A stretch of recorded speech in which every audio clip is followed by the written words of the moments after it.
the work of an Iowa-based organization bailing out Benji kind of helped spark this investigation. Can you tell me about that? That resolution filed in King County Superior Court requires the company to pay the state $3.75 million with interest. Bailing out Benji regularly looks through these records of dogs' movement from state to state. Bailing out Benji played a key part in unraveling a nationwide puppy scheme. Bailing out Benji, an organization that's been working across the country to stop the pipeline of puppy mill breeders. Bailing out Benji. I will use my voice because they don't have one, and I will keep doing it until there are no more puppy mill dogs.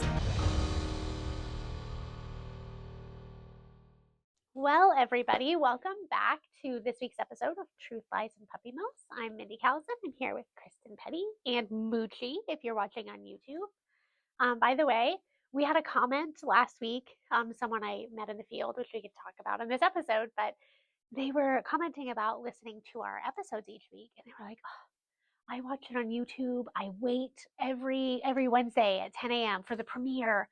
And I was like, thank you for doing that. Did you also know that we're on every podcast app? And this person was like, no, I had no idea. They had concerns that our YouTube videos don't get as many views. And they're like, you're saying really important things and no one is hearing it. I'm like, thank you so much for that.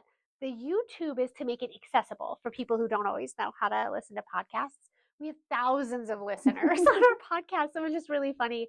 The what you see, right? It just looks like, oh, that episode only got 40 views. It's not popular. And it's like, oh, but no, sweetie, behind the scenes. Yeah. So, and you can get it sooner on podcast apps in the morning than having to wait until 10 a.m. Central, I guess, for it to release on YouTube. Yeah. So. But Ashley is the person's name. She's like, I'm the one person in the waiting room every Wednesday at 10 a.m. Oh, Like she pulls it up. And I was like, thank you. But I also take us on the go if you want. And you can listen technically at midnight on Wednesdays. So that's kind of how the order comes out. Okay. But yeah. I really love that feedback though. Yeah. Like it was fun, like hearing the excitement of like, oh, and we happen to be, so this person is a photographer and they build websites or help manage websites for breeders in the plain community who don't have access to the internet. So the breeder who was in our vicinity as we were chatting was like, well, how do I listen? And so now they're kind of brainstorming like how to make sure that like either episodes are downloaded and shared, or maybe that is a way that we share some of our episodes with the plain community by having like a call-in option or something. But yeah, I thought that was interesting. Yeah, that is. Yeah. And not as many viewers on YouTube, but if you watch on YouTube, you do get to see the dogs periodically making their appearance on the show. And you also get to see our lovely podcast set. I think like when we're on just the audio platforms, like occasionally we'll have the little disclaimers that like, hey, we had some audio issues, but like no one is mistaking this for a professionally produced podcast. And so when you watch the video, you really are like, oh yeah, we are just like people sitting in our office. This is our cozy corner of our office. It's like a nook. We turn it into a podcast recording, and I'm okay with that. You know, if we didn't have the office, we would have to find space to do this, but we have this space, and I would rather use our donated money to end puppy mills than to produce a fancy podcast. So thank you for putting up with our random dogs and whatnot in the podcast. And Jolene does a phenomenal job. Truly. We know other local groups that have podcasts will like rent a space or they like go to a third location and there's all the professional equipment, but like that's not us. No. Yeah. That's Yep, I agree. We make it work. Yeah. It serves the purpose that we want it to serve. So, yeah. So last week we chatted a little bit about policy and the DC of it all, and kind of how we perceive all of the actions that advocates and the other side, quote unquote, are doing right now. We thought we'd start maybe by talking about the comments that the USDA asked people to leave.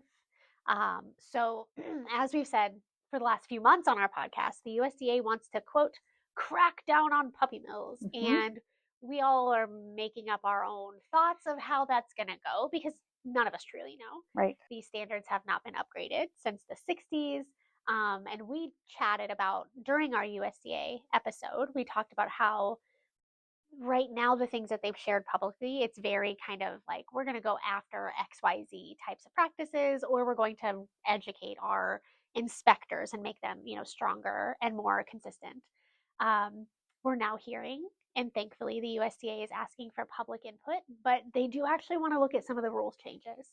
So specifically, they were talking about like the breeding moms and then socialization. And so they opened it up to, I think they probably privately sent it to like the breeding community first and like that pet industry side to get real feedback. They want science, they want like anecdotal notes of the people in the field. Tell us what it means to upgrade the standards about breeding, particularly breeding females and their care, and then also the socialization exercise aspect. So we saw this being shared among like breeding type groups, and then all of a sudden we saw more of the animal advocates, activist type group sharing it, saying weigh in. Mm-hmm. Normally I wouldn't share that type of like link and say everybody flood the comments, because we just talked last episode about what it means to flood something, right? It's not always the most effective. But when I was seeing, I went through, and you can read some of the public comments if people want them to be public. And I was seeing a lot of the same, like, end all puppy mills. How dare you license puppy mills? Adopt, don't shop. Like, spay, neuter all of these dogs. And like, valid to feel that way. The USDA is not going to take those comments into effect, into account. Right. And answer the questions they're asking. The other stuff is just noise. Bogging down the problem. I mean, it's more stuff that they have to sift through to find the actual. And it further shows that we can't be reasoned with. It's right? True. It's true. Yeah, it does. It does give you a certain image of the types of people. And I argue that even if a compelling argument is included in the same comment as that, it's going to get ignored because of your tone, because of the way you're presenting it. We don't. I know we as an organization don't like to listen to that tone of comment. So anytime you can come at it with a little more measured emotion and state your position. Right. Yeah. And so what I love about our community, and I say it's a community because we're really cultivating those kind of comments, right? And those kinds of ways of thinking. But when we posted on Facebook, we said our stance on certain things, right? Like we would love to see, for me, my gosh, there should be some kind of number, an automatic number that triggers you have to have a USDA license. Is that 50 females? Is that 100 females? I don't know. But that breeder in South Dakota I keep talking about should have to have a license no matter how they sell if they have 100 dogs, right? To me, I think that's like an easy way the USDA can like get more oversight. If they care about the breeding females, which is what they were talking about, I think that's a really... And they already have a number.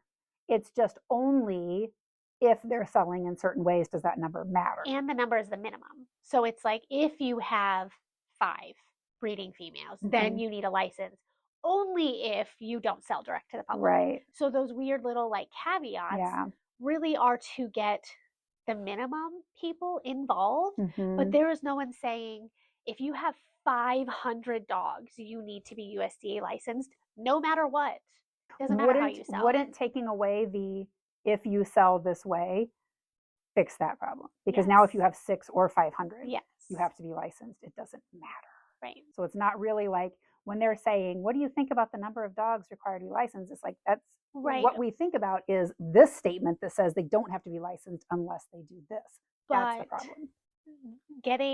First, this is kind of a whole different topic, but when Sorry. No. It's great. It's like a learning thing, but if your minimum is low, you are capturing a lot of breeders who are on the smaller scale versus high volume.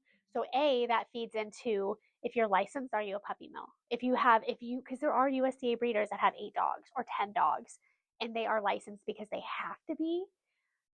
Are they quote unquote a puppy mill because they have the same license as someone with 500 dogs, Right. So here in Iowa, we've got the 4 breeding dog limit. A lawmaker is trying to bump that up to 6. Advocates are upset about it, but the AKC is pushing for that because they don't want their small breeders to have to be licensed and inspected. So what we would end up seeing if And why would the AKC be against breeders being inspected? it's burdensome. This is their Right. words. Burdensome on those small breeders because typically, and what we see is if you're a small breeder and you only have a handful of dogs, it's a side gig. If you do have more dogs, say 50, that is your full-time job and you're able to focus on the dogs. So what they're saying is it's an undue burden on these breeders who have 5 dogs because they do have a full-time job. And now they might get a violation because they weren't there when the inspector did an unannounced visit. My perspective, not having any of that information, is if I see someone breeding 5 dogs as a side gig, I think that is at risk of being done poorly because they're not devoting full-time attention to it. It is something they're doing on the side. And if something else happens over here in life or at their real job or whatever, it's going to affect the care of those dogs. I want to know someone is looking at those dogs. But right now in Missouri, there is you're right, there is their limit is 3 breeding females. There is an exemption that allows hobby breeders. And I hate, this is a whole nother thing, but like different labels of breeders. But if you're a hobby breeder, quote unquote, you can have 10 females without a license. And what does hobby breeder mean? Right. Okay. Aren't we all breeding and selling dogs? Like at the end of the day, you're breeding and selling dogs. But it's not like your main business, so it's a hobby? I don't know. Right. Okay. And I'm sure there's some like weird definition. But for me, like for random people like you and me, advocates aside, but like just the puppy buying public, if I have 3 and I'm breeding 3 and I need a license for that, but you're my neighbor and you have 10 and you don't need a license, that does not make sense. Right. But it is done so the people in the show world, more or less, kind of have a little more freedom to do what they're doing. But to me, as again, an outsider, I am looking at the pet industry, not policing itself, but making itself fight each other. So like you've got the show breeders fighting the commercial kennels. And so the show breeders are very, and again, I'm speaking very generally. It's not all, but you've got more of those show breeders who like feel like they're doing it better and doing it more ethically. So they don't want a license because they don't want you to call them a puppy mill because they're commercially licensed. Because again, which goes back to that goes back to my frustration with who thinks that a license means puppy mill. Like no one in the world except for animal welfare people think that a license means puppy mill. Right. Like, but we've done that. Even in this space, how does that make sense that a license means puppy mill? Just because you have a license does not dictate how you're breeding your dogs. It's not a punishment. You don't get a license as a punishment for being a bad breeder. I know. It's weird. This isn't the episode you wanted to record. I'm so sorry I've taken us down this tangent. But it provides that context of like none of this really makes sense. Yeah. And no matter how rational we feel like we are putting forward something, I can tell you what I see, and I'll say like from the AKC, for example, you've got one side that is saying, look at these wonderful show breeders who are amazing and we support them because they're local and great and wonderful. And those people are kind of trained to hate the commercial kennels because of puppy mills, size, genetics, whatever they want to say. But the AKC at the same time is registering those puppies, and they're registering more puppies from commercial kennels because more puppies are born there. So the AKC actually likes the commercial kennels because they are putting more registrations out in the public, which is getting them more money. But they use the small breeders for their reputation, but also to say, no, look, we would never support puppy mills. It's these guys over here. When in all reality, they're supporting it all. And so it's like, when you can't even have a real rational conversation about the reality of it without it seeming like we're attacking. And, you know, when people say, what is your stance on AKC? It's like, there's no stance. It's just, I'm telling you exactly what the reality is. And I can tell you, we've met amazing Amish commercial kennels who show their dogs and are AKC registered. And then I also know small show breeders who are small and AKC and all of those good things. So it's like they're doing both, but they're not supporting the entire industry. They are siloing those types of breeders for protection of the whole, I guess. Yay. So back to the USDA at Okay. large. Yes. Sorry. No. Apologize for my tangent. No, but again, if we were to say six females, and get rid of the no matter how you sell, Yeah. you would get the AKC fighting that. AKC types, not just them, but because you're going to get a lot of the show breeders involved. And now they're all USDA licensed. Where when you have some of those, if you sell to pet stores, if you don't sell directly, yada, yada, like those little caveats, it makes it so state licensing can handle some breeders, USDA handles others. But what about states that don't have any licensing? So that's why I say my thought is if we could have some number at the top, whether it's 50, 100, 200 dogs, no matter what, if you hit that, you have to have a USDA license. That I think will fix some of these loophole problems we're seeing, but not all of them. It's an and, not a replacement. Yes. So it's 6 dogs and sell across state lines or sight unseen or whatever, or this many dogs, regardless of how many you sell. Yeah. So when we put that out there on social, we gave our kind of recommendations.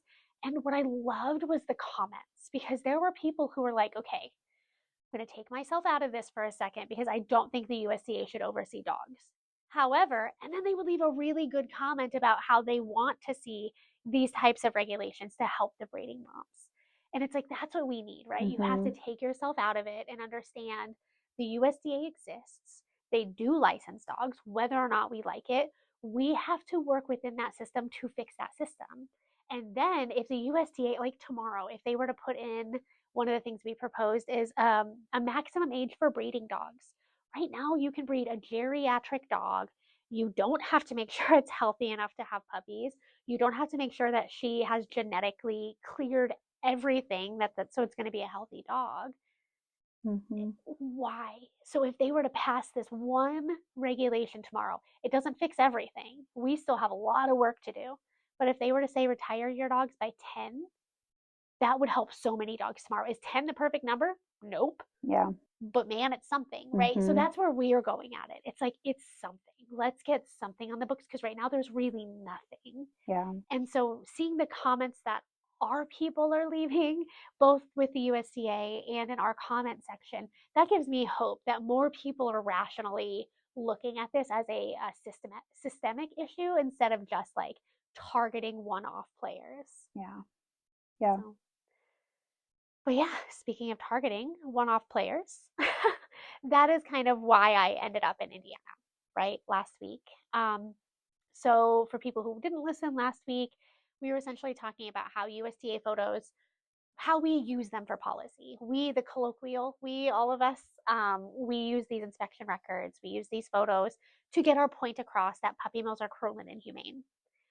So when these photos landed on my desk, anytime this happens, Alexis and I have to decide, like, is this cruelty? Do we get the sheriff involved? Is this licensing? Do we get this agency involved? Like, when we get these types of cases, we examine them and we decide, how do we best do the process that's going to get the dogs help fast? And so when those photos hit my desk, I emailed Purdue and said, hey, this is not what I thought of your program. Can you explain this to me? This seems like an animal welfare concern. And so they reached out to me like they do with every complaint they receive, and they heard my concerns. They figured out where the concerns were coming from, because this was something that they had just gotten called out of the blue about. And anyway, they were like, we're gonna do an audit. And I was like, okay, well, I know nothing about their audit system really, besides the fact that they do a third party. So to rewind back to the beginning of the story, did you lay the foundation that, okay, so these pictures came to you from an inspection report, these are really bad conditions in this kennel, and we knew it was a Canine Care breeder, and so you reached out to Purdue? So backing up, we knew these violations existed when they happened. That's part of our work, right? Like, we pull inspection records monthly. So we knew in February of 25 that there were some violations at a kennel. None of them, at the time specifically, none of them were anything worse than any kennel we've ever seen. I mean, to be honest, they were on the lower end of the violations that we see. An open bag of dog food. They had poop in the kennels. Out on the outdoor side, it was also February and cold. And then the walls of one of the dog's kennels were grimy. Okay. So the violations themselves did not warrant at the time. I'm going Right. to keep saying at the time because Right. that's what matters. They didn't warrant public scrutiny. They didn't warrant their name on a list. They weren't in the news for these conditions. Mm-hmm. Fast forward a year later, when the connection was made that they were a part of the accreditation program, that they were Canine Care certified, that's why these violations were brought back into it. So it wasn't saying this kennel is the worst kennel in the country. It was saying, well, you can't trust that program at all Okay. because one of their breeders had a violation. Okay. And then that's where you saw that message Yes. being sent and decided, okay, I'm going to reach Yeah. out to Purdue and say, what the heck is going on? Because this is not what we would expect to see. So explain yourself. Yeah, I mean, I don't ever demand things of Right. anybody. I can't, right? Right. I can't demand from the USDA to answer me. Right. That's not how anything works. But like in that case, when we saw the photos, we weren't calling the sheriff, right? Because, and the same thing, like when you see it on a USDA investigation, we can't file a complaint The because USDA knows about the it. investigator already saw it. Mhm. It's just part of their report. So we know they already know about it. If it's egregious enough, then we might be like, what the heck, you guys, why did you let this go? But in this case, it wasn't that. We already knew they'd seen it. Once we find out it's Canine Care, that program has its own way of like filing complaints. So like we can't file a complaint with USDA about this, but So the reason I reached out is because they have an audit program. Okay. So when you're certified, it's a yes/no system. So it's not like I don't know how to explain it. It's not like USDA license where you get violations, but you're still licensed. Canine Care, the way I understand it, is that you are Canine Care certified for 1 year at a time.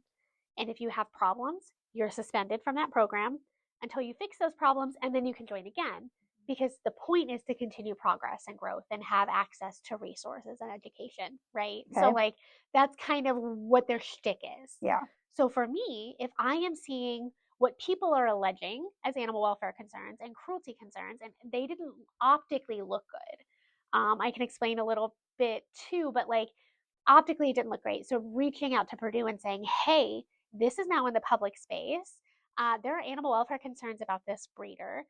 Are you aware of these violations? Because I know about my work on the ground, the USDA isn't calling the state of Iowa to say, hey, breeder X has a violation, look out for him. There's no cross communication between any of these platforms. It really is kind of like you tattle on yourself and you let the other agencies know if there's a problem. Mm-hmm. So the right process is always for us to make sure the agencies that need to know.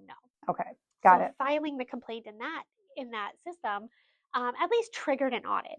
I don't know what's going to come of that technically. What ended up happening was Purdue was like, thank you. They took a whole, they take notes. So if you were to call if you bought a puppy and you had a concern, they would take a ton of notes about your concerns. And then they would actually follow up with you and say like, hey, so we checked into this and we just wanted you to know. Whether or not it's a good answer, they still follow up with the customer. Usually it's someone who bought a puppy. Yeah. And then all of a sudden they Googled the breeder and now they're like, oh no, so-and-so says I bought a puppy mill dog. Purdue, what do you say? And it's kind of that kind of complaint. Okay. But what ended up simultaneously happened was the breeder reached out through her broker, essentially, and allowed me to come visit. Most of the time, what people don't understand about our field research is, we're not only visiting Canine Care kennels, we're not only visiting USDA kennels. Some of these are state licensed. Some of these are either on their way to being certified or they don't want to be certified. And then also we've seen some that, I've seen one that actually doesn't even need a license, but they decided to get a USDA license so they appear more legitimate.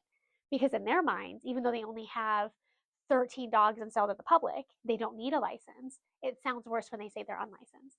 So they opted to get a USDA. But there's a spectrum of people we're seeing. It's not just this one program. But my visits are very much community led. So I don't call Purdue and say, hey, I want to see breeder XYZ or whatever that looks like. It's really a breeder saying, hey, do you want to come see what we've got going on and meet a few members of my community? And so they bring us in, which I love.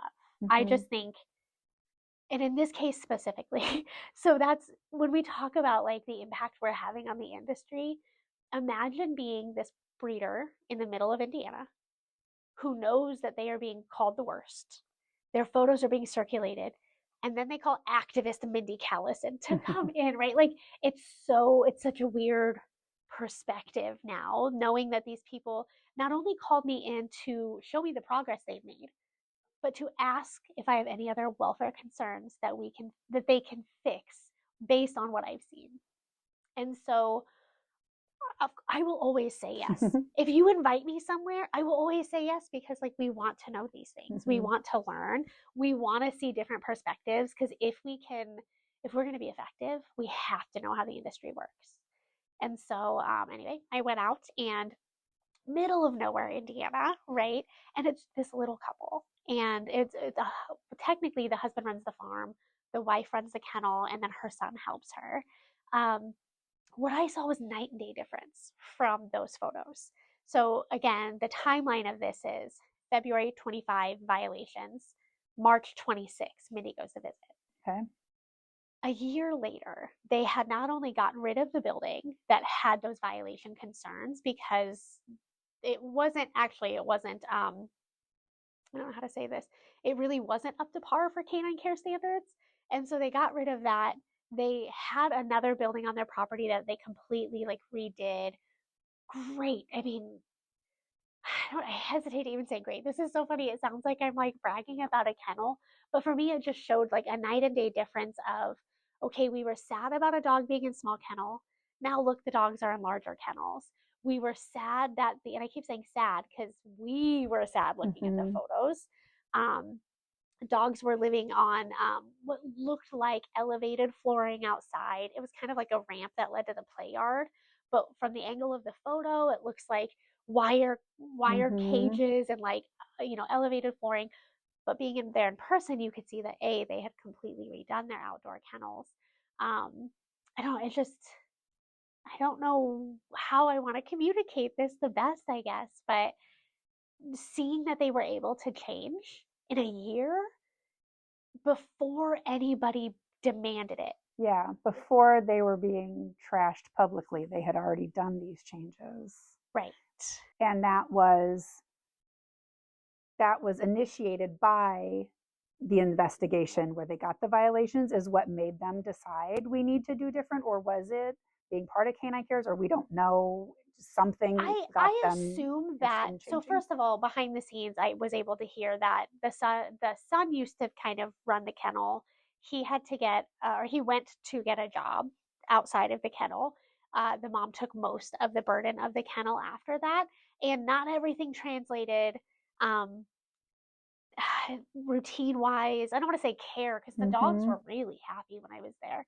But nothing really translated over to the new owner as smoothly as they wanted. So when those violations happened on the USDA level, that did alert all of the people in their circuit that maybe they need to go in and help, right? And that's kind of the difference in this community. And their circuit is like their community members. Yeah. So I don't want to like name drop, because I swear every time I do, people get mad. But like they have a good broker, and I know people are, that's weird to say, but when you have good mentors in your space, that's who really helps you grow. Okay. So that's kind of that circuit, is you've got a broker with some breeders, and they kind of form this community of breeders. Yeah, so they've got the broker that's helping. They do have the Canine Care community that's helping. They also have, Indiana has like a council for animal welfare. It is a breeding group. It's not like an animal welfare like what we think of, but they just kind of have a lot of people that can step in and at least provide help, or actually say, hey, maybe you need to get out of this, right? Like you have to have that around you though. And we said that in the episode, we were talking about hairstylists, right? And how people come in and they're like, I want this AI generated thing, and the hairstylist can't do it because they know the person walking away from that chair isn't going to look like that photo. Right. Well, we don't have that in the breeding community always. We don't have that like instant, that puppy, you don't know what it's going to look like at 8 years old. Yeah, right. That voice of reason. Yeah. And so that's why when we are talking about all of this on the spectrum, we can see, even if I don't understand or always agree with the dog brokering system, there is a good end of the system and there is a not so good end of the system. And if these people on the good end, the better end of the system, are encouraging the people in their space to do better, that's what we want to see. Yeah. Even if we don't necessarily agree with what they're doing, right? Incremental change. Incremental change. Yeah. And so being in this person's kennel, like she let me go in and take photos, take videos. Like she was so proud of the progress that she made from year 1 to now, or from last year to now, that she was like, yes, please come. Like, I want to talk to you. I always ask when I go on these kennel tours, what is the best part of the Canine Care program? Like, what helps you the most? And she said, it's the paperwork. And so she was like, I have to weigh my puppies every single week, and I'm monitoring their weights every week. And now I see that if a puppy drops in ounces, just a little bit, that I'm supposed to do XYZ and help them. And that goes back to me talking my first trip. Those breeders were like, we were raising dogs like farm animals, which is what we don't want, right? Dogs are not livestock.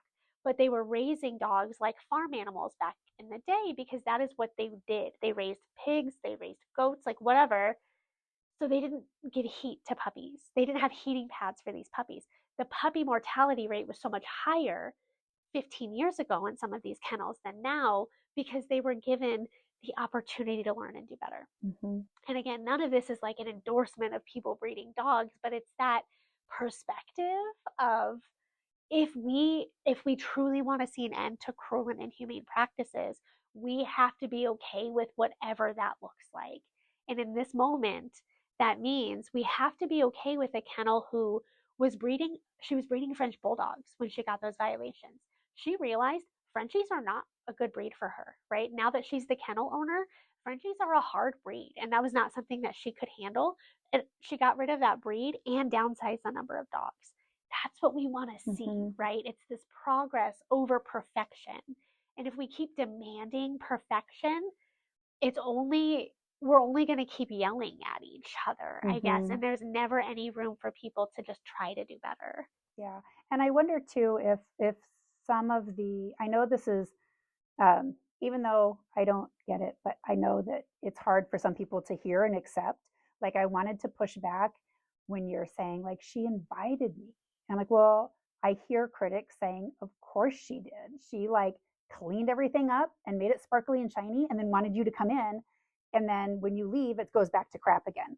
But to hear you say, like, no, the building's gone. Like, it's not like she cleaned up and fancied up that building so she could be like, look, I'm doing it right, when she's really not. That facility's gone and it's now a new building. So that kind of, I was like, well, I can't really push back on that then, because like that makes sense. But But also, still, I think too, though, that some of the struggle with hearing this is to kind of ask yourself the question is, will you only be satisfied when there is no more breeding?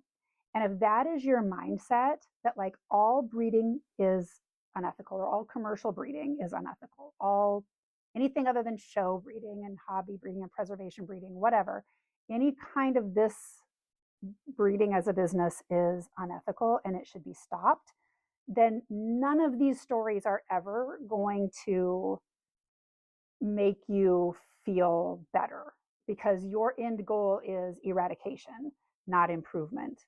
And so I think that is somewhere where kind of that conflict comes when we tell these stories, and some people just are very, very bothered by it. And it's because they're coming from that perspective that we don't care about incremental change, we don't care about improvement, it's all or nothing. And so I think that if that's kind of your mindset, then like this message isn't for you, because that's not the system that we're operating within. We are trying to, we're accepting that this industry is going to live on, that this is always going to be a thing. And so, or at the very least, it is the thing now. And so trying to make those improvements now and encourage people like this who may still have improvements that she can make. And she is asking for your input, asking for Purdue's input, she's asking for her community's input, trying to change what she's doing to be better. And so I think that, yeah, sometimes when we get that pushback, I think people have to ask themselves, like, is there anything that I could see in a breeding facility that would make me feel better? And if the answer is no, then yeah, you've accept that. Like, right. I guess I want to say don't rail against this message, because, it's like when you say the USDA is asking for feedback on how many females should be allowed to be licensed. And the response is end all breeding, or we need more spay neuter programs. Like I hear that that's your stance. That's not what we're talking about. Right. So like, I hear that your stance is no breeding.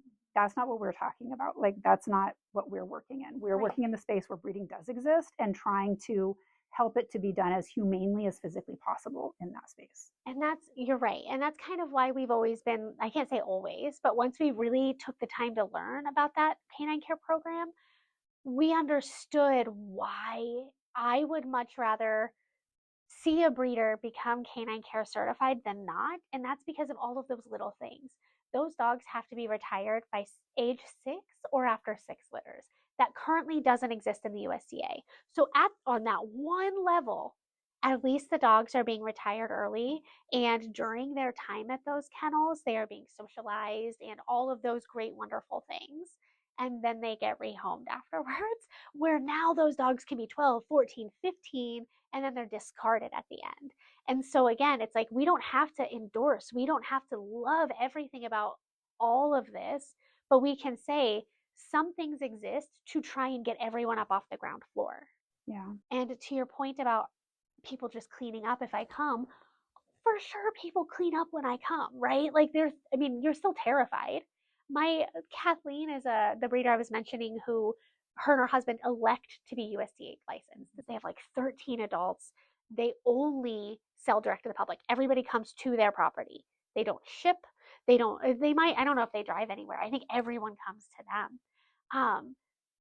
When I came last time, I just popped in because I was on my way out. I was like, oh, I'm driving home. I just want to see you and say hi, like a little cup of coffee. She kept saying like, well, I told my husband, I'm not even nervous that Mindy Callison is coming. I'm not even nervous because if Mindy sees something wrong, then I need to change it and I'll fix it. And I was like, Kathleen, I'm literally here for coffee. Like, I'm here to snuggle like your dogs and see you and your kids. Like, but there's still always going to be that Mindy is coming. Mm-hmm. And to that point, when inspectors come, the thought is the feds are here, mm-hmm. right? So like, they are on their best behavior always, but that doesn't mean when I walk into a kennel, I can tell you if those dogs see humans. Right. I can tell you as a stranger, when I go to every single kennel there, how the dogs react to me. Yeah. And that's not all of it, right? There's so many other things that go into making sure a program is humane and reputable.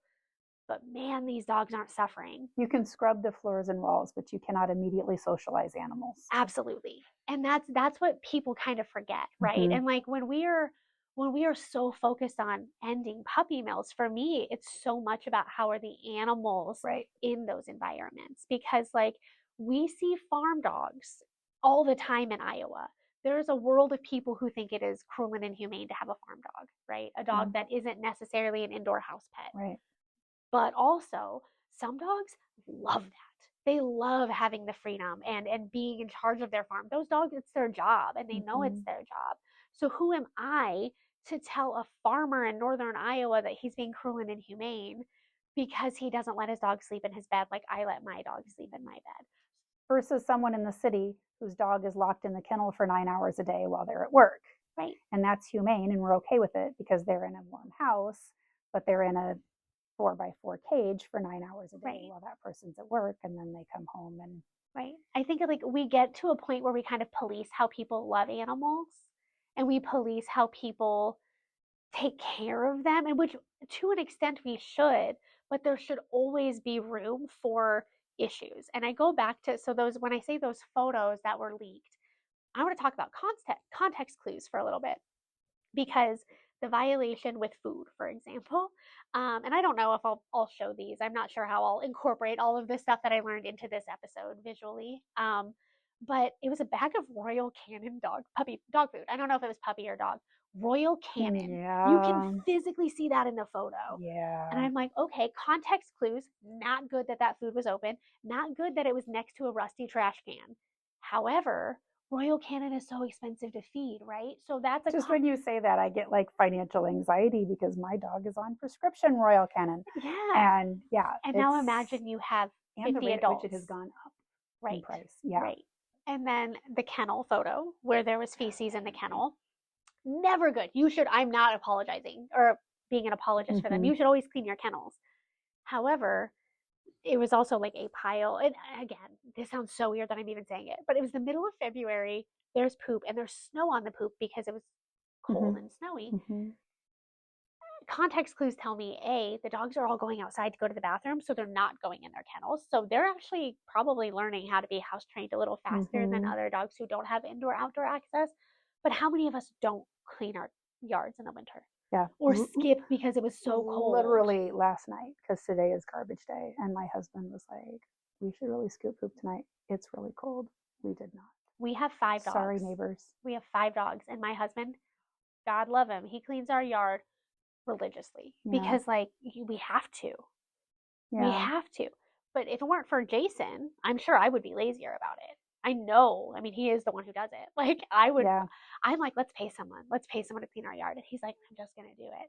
But thinking about things like that. And then even the flooring violation that they got, it was in a kennel run they weren't using.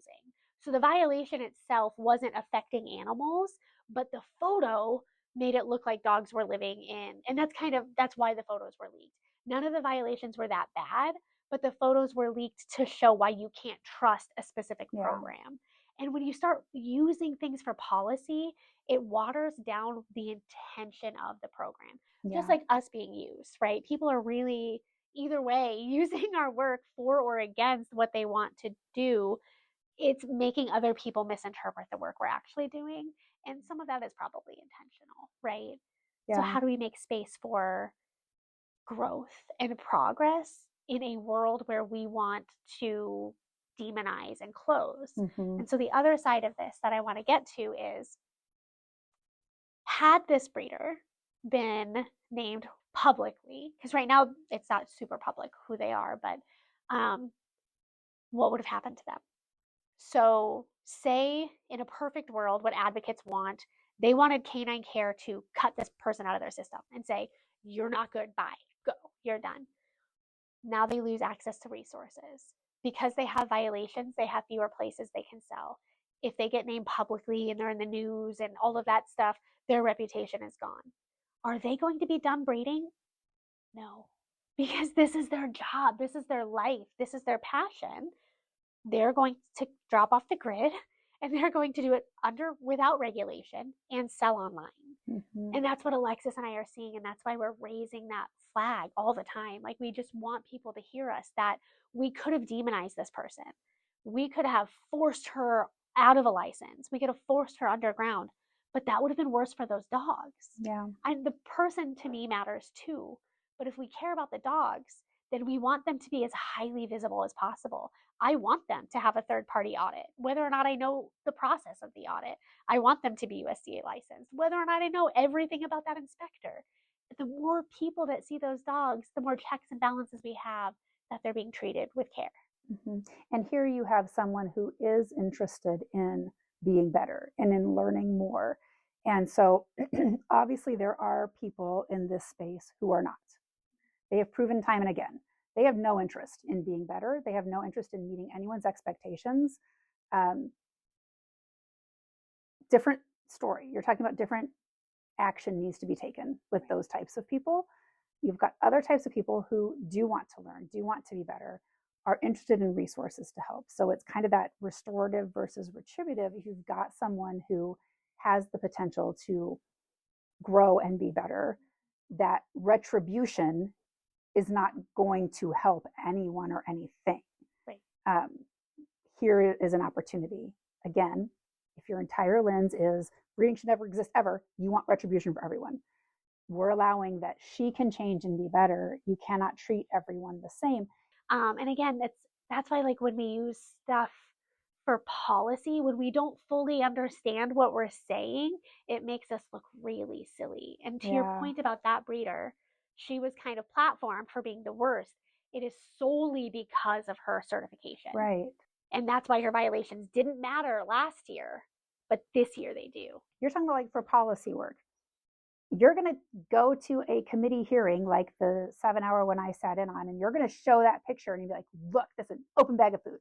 And the legislator's going to be like, dude, I feed that food. It's $140 a bag.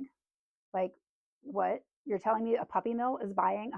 And so when your point is, ooh, violation, open food, and people outside animal welfare are like, that's Royal Canin. Like, no puppy mill is feeding Royal Canin. But no one talks about that part of the photo, right? The larger part of the photo is there's a rusted trash can next to it with no lid on it. And the violation is it needs to have a lid on it and the food needs sealed. And all of that is valid. But when you lose that. Right.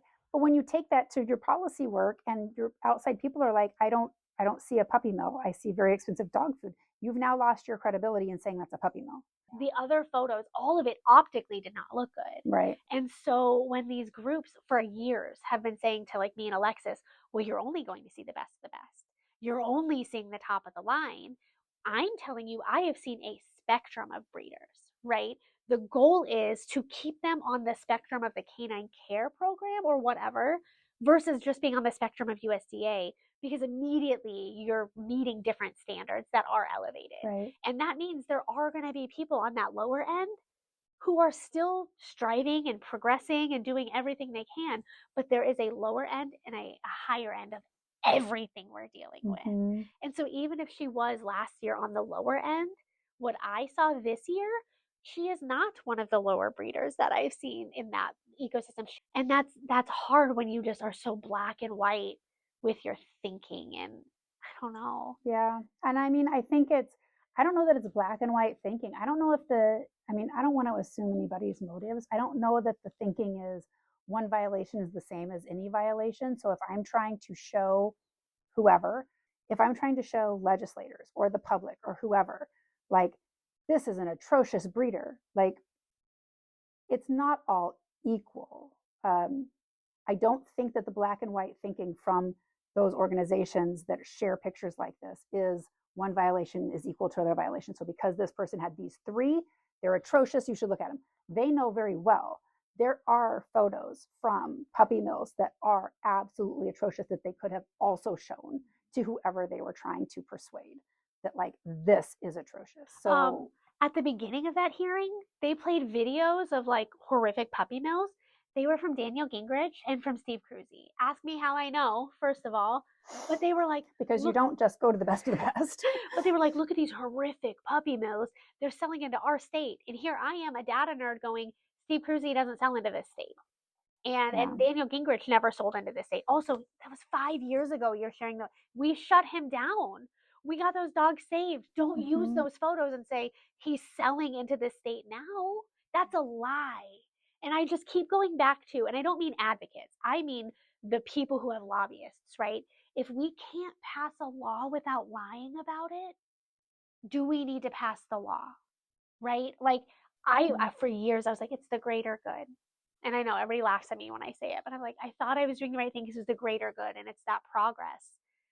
But do you need to, I mean, when you say if we can't pass the law without misleading, do we need the law? Like, I think the case can be made, we need the law, but isn't there things they can show that aren't misleading? Like, in some cases, no, though. That's the hard part. Like, as I say, if you want to say this horrible breeder is selling into your state, there's got to be one horrible breeder selling in the state, right? That they could lift up and be like, look, this one actually is selling. Yeah, and I think some of that does happen too, but it's that, like, we're going to throw everybody in. Right. And so especially in a state where you may have some breeders who, or some pet stores will say, who use discernment. And no one wants to talk about this yucky part either. But some pet stores, whether or not we agree with them selling puppies, try to be choosier with who they buy from. Other pet stores do not care. Because again, if you're going to call them bad anyway, why not make as much money as possible and buy from cheaper breeders, right? Or whatever that looks like. But when we go into a state and we're like, all of these people are buying from all of these horrific places, and you've got one store who's like, no, I'm not. Yeah. It derails. And we keep saying, does your argument hold water? Right. And that's why you have to talk about the nuance of it. And I feel like because I know, and this was like right at the time that, we were putting out our directory, and it's like, I know we have a tab for pet stores, and I know we are showing who they are currently buying from. Like, this information is available before you go and testify at a hearing.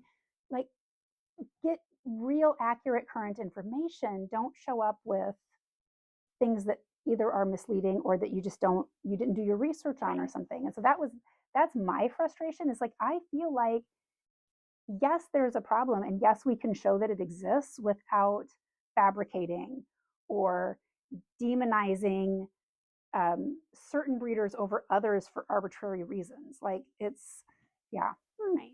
Sorry, that's my frustration. No, and I think it's so hard when we do see the bigger picture, and we see when you're in a state and you're working with groups to pass policy, you are only hearing what they want you to hear about your specific state. They're not necessarily showing you the full picture, and you can't see the full picture because you are focusing on your state. We have the luxury of seeing all of it, and also seeing how these copy paste type bills aren't helpful across the country. But advocates really, I think that they hear what we're saying, they see what other groups are doing, and then they feel like stuck in between. Really, we're just trying to get people to like think for themselves, be a little more, I don't want to say individualistic, because we all really need community. Yeah. But you don't have to be in a community that makes you feel a little icky with your talking points, I guess. That's why we kind of realize we need to forge our own path a little bit, because some of the stuff that we were regurgitating, all of a sudden we were like, oh, that's not completely accurate. And I will never lie to someone. Like, if I'm saying the wrong thing, it's because I mistakenly said the wrong thing. If I learn new, I will correct myself. But like, I can't go to a lawmaker and just lie to them because I really want this bill passed. And that's either side. But everyone is just like, how do we get our thing through as hard as possible, as fast as possible? Yeah. Yeah. And I think we've definitely had some folks who, like, you know, even though the talking points might not hold water or might not gel with what we're seeing or what they're seeing or other people are telling them they've seen, it's just a barrier they cannot get over. Right. And that's where they are. And that's fine. We've also seen folks who are seeing what we have seen and what we're talking about, and they're like, oh my gosh, that makes total sense. I am so relieved to hear this. Like, this tracks for me. We've got so many people with us in that middle. Like, we see when we share posts like your trip to Indiana, or when we write articles in our newsletter or on our website, who are in that middle ground where they're like, this is fascinating. This is challenging everything I know to be true. I'm really struggling with this. I'm very interested to see where you go next. Like, they're still like, I don't know if I'm on board, but I'm watching and I'm listening, and keep telling me things, and like, just open, or they're coming and having those hard conversations. I mean, we've had folks that have been involved in the organization who have reached out and said, hey, can we schedule a meeting? Yeah. I need to talk through this because I'm kind of struggling. Or like you said, I'm caught between two worlds. I'm trying to do advocacy work in this environment, and that environment is really pushing back on what we're saying. Can you help me understand better how to bridge that gap and how to still be effective in this work with that? And that's all we ask. Like, if you're not ready to have those conversations, do you? If you're in that place where you're struggling, like, stay open, keep listening, reach out, have conversations. Like you said, when somebody offers an opportunity to learn more, you're always going to say yes. But that's the point, right? Like, I think people would be floored if they knew who we've spent time with, like the places we've been in. And it's not in a you can't trust us kind of way. It's, if we want to understand and learn, we need to go to the people who've been doing it the longest, the names we recognize the most. They're experts, whether or not we agree with their knowledge or their business. They're experts in it though. Why wouldn't we ask them and learn from them as we try to decide the best way of making a difference for the dogs? Yeah. And to be clear, we're not going into very horrific facilities because we know these names and we've seen them for a long time and they're experts in their field. Steve would never invite us, like you said. We're not going in there to learn from these puppy mill operators. Like, that's not what's happening. But we see that through the rescue work, right? We see that through the raids. We see that through shutting down Daniel Gingrich. Like, not only do we see the violations, but we see that physical getting them out that way. Now we're just seeing it the other side of it. We're seeing how things could potentially be if people invested in their programs more and invested in their dogs more. Yeah. And that is what's ending puppy mills. Yeah. Right? It's all of it. But when we get the industry to change and police itself, instead of allowing the bad actors to hide behind the good, or encouraging minimum standards, right, or yeah. Right. I think a lot of these misunderstandings, a lot of these things, that false beliefs that we've had, they really start to melt away once you fully understand the work you're doing. And that's all we're trying to do. And that's why, like, we're so public about it's not popular to be public, especially this early on. Most people, I'll tell you, you know this, they would have had a PR team. They would have been like, here's our 5-year plan to talk about this slowly so everybody can slowly. And here I am just like, nope, you guys have learned alongside me this whole time. So let's learn together. Yeah. Let's see this together. I could have been quiet and sneaky and behind the scenes, but that's not good for anyone. We all have to learn at the same time because we all get kept in the dark at the same time too. So Yeah, we like to, what do we say? Shine the light into the corner and see what we find. And sometimes it's stuff that is unexpected in a positive way, but it makes us feel yucky as advocates. So, Yep. I guess the only thing we can end on is maybe more of a positive note. The USDA is paying attention to us, Kristen, in big ways. I filed a complaint on an illegal broker on a Saturday night. By Monday morning, they had opened an investigation into that broker, and I had a tracking code for my complaint. Yeah, that's pretty good turnaround. It is very good turnaround. And people in the industry are telling the USDA to talk to us, right? And I think that's really important. For years in our space, we were kind of kept at the little kid table. And I think all of the groups knew how wonderful our research was, and they really supported it behind the scenes, but they were never like, hey, let's bring you to the people who can make the change. It's not popular to say, but a dog broker specifically from Missouri was like, hey, USDA, you should know bailing out Benji, because guess what? They're the complaints you follow up on. And they're the ones who actually give you evidence on places that need life. You should know who they are. And that person gave the head of the USDA my cell phone number and said, call her. You need to know her. And now the USDA cares about what we're doing. And so we can talk about good and evil. We can talk about good guys and bad guys all day. But when we are finding like-minded people who want to see change as well, whether or not we agree with everything they do, and they surely don't agree with everything we do. Right. But they're like, you are doing impactful work, and the USDA should know who you are. Yeah. And that's really cool. If there's a pathway to that, if there's a pathway to helping our USDA regulations, or even just enforcement of the current regulations be better, if there's a way into helping individual breeders be better or get better information, if there's a way in helping other animal organizations get more data to support the work they're doing, like whatever pathway leads to our mission of ending puppy mills, we are going to take it. Like, we're not going to say we can't work with that group, even though they're holding the door open for us to go someplace very impactful. We're not going to do it. And I think that's kind of that, like, know your mission and know your focus and follow that wherever it goes, versus having a mission but being so beholden to that us versus them, or whatever image we need to maintain, our reputation in this space. That's what we have to keep before the mission. Like, if it violates that, we can't go there. And that's like, we just don't have that. We're not beholden to anything but what we want to do. So we do what we want to do, and by whatever means it takes to get there. And it goes back to the reason people are uncomfortable with this is strategy. The strategy before was ban all pet stores. Like, I was on that track. Yeah. And now it's like, hold on. I am seeing that we've created more of a mess that we are taking no time to address. Right. And if other people just want to do that ban strategy, that's on you. You go for it. But I have to acknowledge everything else now that we've seen everything else. Right. And so we do have all of those different strategies. There are different things that we are working on. It is not just one. And we are seeing positives. We are seeing an end to some of these cruelest practices. And now the USDA cares about who we are, and they Yeah. care about our complaints, Yeah. and that's going to help dogs in the long run. Yes. So, Yep. anyway, to everybody listening, thank you so much.